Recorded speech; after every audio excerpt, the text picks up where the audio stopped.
You mentioned Tiger. You got to tell some Tiger stories from those Leafs, those early Leafs years. Oh my gosh. Tiger was one of a kind. Tiger was one of a kind. Still is. He is. One of Daryl's favorite stories with Tiger was you used to go out and you'd do birds in a bush. How many coins do you have in your hand? And whoever ended up the final person playing had to buy dinner. And so Daryl and Tiger end up in the final, and Tiger's a nervous wreck. He wasn't making that much money, and so Daryl puts his coins in his hand, and Tiger puts his hand on the table first, and he's nervous as all heck get out. And Daryl knows right away he's got 3 coins in his hand, and Daryl had 2. He said, "I call 5." And so right away, like Tiger's sitting up, trying to pay close attention. 2 and 3. How did you know? And Daryl starts laughing. Well, Tiger wanted to kill him on the spot. It wasn't Daryl's fault. It was Tiger's fault. And at that time, I think dinner was like $115 or something, which was a lot of money. That's a lot of money. Because I think there was only 6 and maybe 5 or 6 of us. Tiger was hot. Were you guys it. in first training camp with the Leafs? Were you guys together? Is their first training camp? No, actually, the second training camp, Tiger came the year after I did. And Tiger was always the first guy on the ice. And I seem like I'm talking a lot here. That's what you're You're the guest. We talked a lot earlier. Yeah. So Tiger's always the first guy on the ice. So we go snowmobiling up at Rod Sealing's place, Elmira. It's like an hour and a half north. And like they had about 10 snowmobiles. Some guys were on doubles and other guys were on singles. Billy Flett, a big man, he goes ripping like through the fields, falls off, like totally like tears his knee. We get to practice the next day. Oh my gosh, what are we going to do? And the trainers tape Billy like totally where he can't even move. And so he's on the ice first. And lo and behold, Tiger comes out and he can't believe Billy's on the ice first. And Billy two-hands Tiger across the legs. Tiger loses it right away, runs Cowboy down into the corner. As Cowboy's limping, trying to get to the corner, he goes down the heap, and the trainers come out. Oh, my God, he's got torn knee ligament. Tiger didn't know for just about a half a year. And then he wanted to kill everybody all over again. But we had to get Billy back into action before anyone could tell the story. That he fell off a snowmobile. He fell off a snowmobile. You got to tell the story of Tiger rescuing some plywood on the side of the road. Because that's a good one. My gosh, I'm not even sure I should tell that story. It's so good. So Tiger lives down by Swift Current. He's building his cottage out in Lake Diefenbaker, I think it is. And so all of a sudden, they go to the bar. He might have had 1 or 2 beers with a couple of his buddies, and they see this truck with a whole bunch of plywood on it. Oh, shit, I need plywood for the cottage. I might as well grab a few sheets. So he grabs, I don't know, 8, 10 sheets of plywood. They're trying to get out of there as fast as possible. And now they're going down the road, and Tiger's driving, and like he looks in the back, and oh my gosh, the plywood's levitating like up in the air, and he slams on the brakes right away and said, okay, one of you guys drive. I'm going to lay on the plywood. And so sure enough, they're booting it out to the cottage, and Tiger is holding on for dear life, and he said it was like, at one point, it was like the magic carpet ride. Like, he went up in the air, and the wind caught him, and like he was like this, down in the ditch. They had to rush him to the hospital because he had rug burns everywhere from the plywood all over his body. We had training camp in 10 days, and it took them forever, the nurses and doctors, to get the plywood out from under his fingernails. That's the same $10. Oh my God! Yeah. He is for any of the things on the ice. When he lost it on the ice, especially in Toronto, he really lost it. There's got to be a memory of one where you thought, okay, how are we going to bring him back to ground level? There was so many of those that, I don't even know where to start. But to Tiger's credit, he fought absolutely everyone. And Tiger was not a big man. He was 185 pounds, maybe 5'11", but he didn't care. You name the guy, he was going to take him on, whether it was Clark Gillies, whether it was Schultz. Mad Dog Kelly.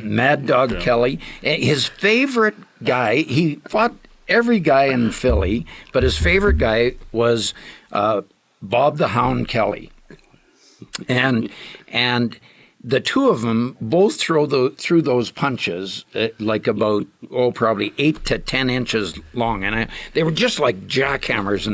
And he had fought, I think, twice already that game, and oh my God! Right at the end of the second period, buzzer goes, and him and Mad Dog Kelly right in front of our bench, they go like toe to toe, and it's like a tennis match. You're going back and oh my God, and they must have hit each other 50 times. And Tiger did an unbelievable job, and both sides are congratulating their guy. We go up to the dressing room, get up to the room, and Darryl said, oh my God, Tiger, that was a hell of a fight. Now we can go out and we can really give it to him in the third period. And Tiger said, oh man, I must have hit him 50 times. He never got me once. And Darryl said, without missing a beat, he said, Tiger, it was a good fight, but you better go around the corner and look in the mirror. And Tiger goes around the corner, and all you hear is this chuckle. And he came back out, and it looked like someone had taken a ball-peen hammer to his head. There were lumps and bumps and bruises coming everywhere. And he said, I know I got him 50 times. He must have got a lucky one in there once. But that was his whole philosophy, if I'm going big, and it's all for the team. And then you go to Colorado and you get grapes. You get grapes everyone knows Don Cherry, but very few saw what you got to see when he was coaching in Colorado. Well, like Tiger, I have so many Don Cherry stories. One of my favorites, I'll tell you the Hardy Astrom story in a minute, but one of my favorites was Grapes always brought Blue to practice.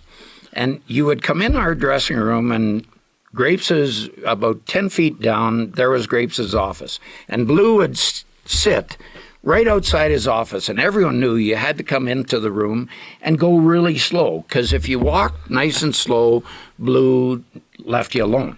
But if you were in a hurry, Blue was on the attack right away.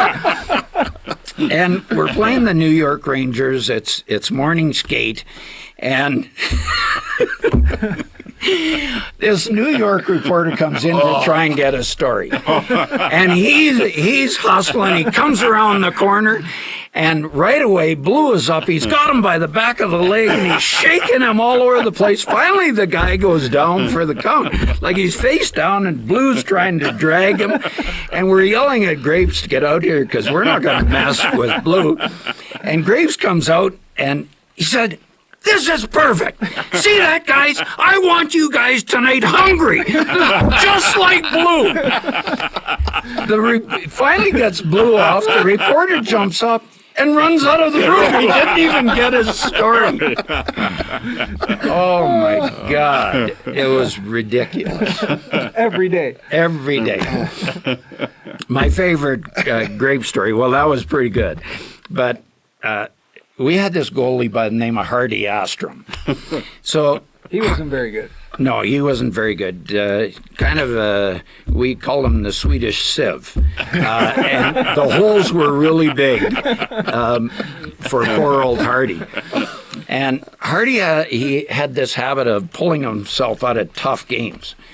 And like even in warm-up, Hardy'd get hit. If you're playing like a tough team, he's out of there.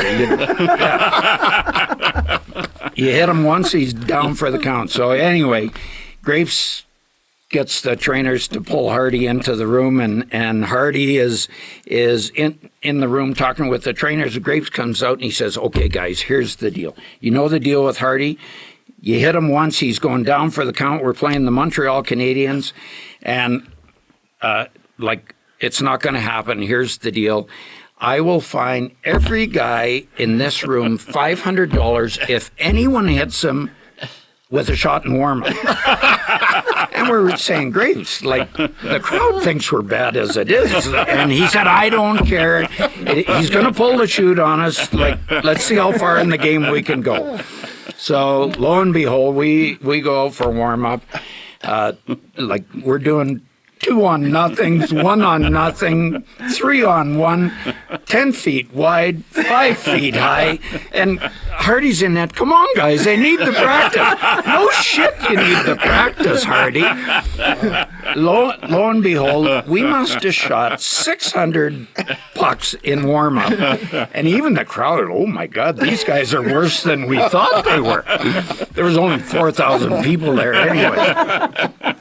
Anyway, we go to get off the ice, and Hardy, like, he can't understand what's going on.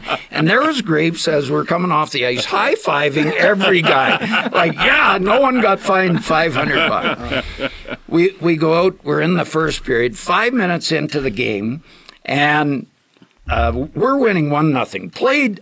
Playing unbelievable, because I think everyone was so loose after what had happened, and the crowd's thinking, "Oh my God, they're pretty good." And Rod Langway for the Canadians finally gets it out to center ice, and he's trying to get a change. He flips it up in the air, and we're sitting on the bench, and you can see it. You can kind of read the label going over and over. Clarence Campbell's name at the bottom. Absolutely. Hardy puts up his hand to catch it. Yeah, you guessed it. He missed it.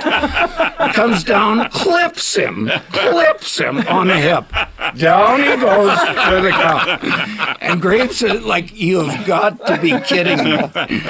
And lo and behold, they haul Hardy off. And Who was the backup? I think at that time it was either Billy Olaschuk or Bill McKenzie. Oh, wow. Really household names. I hope they're not watching. You guys dead last, right?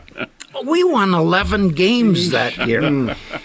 We were mathematically eliminated at the end of November. It was a long year. Oh, my God. Did Grapes finish that year as coach? Or did he did finish the year, and then, unfortunately, it became a fight between him and the GM, Ray Muron. Ray Muron, yeah. And Ray Muron won the battle. Grapes got fired, and Ray Muron, I think, lasted a month and a half. Ray Muron went to Sweden to sign a set of twins.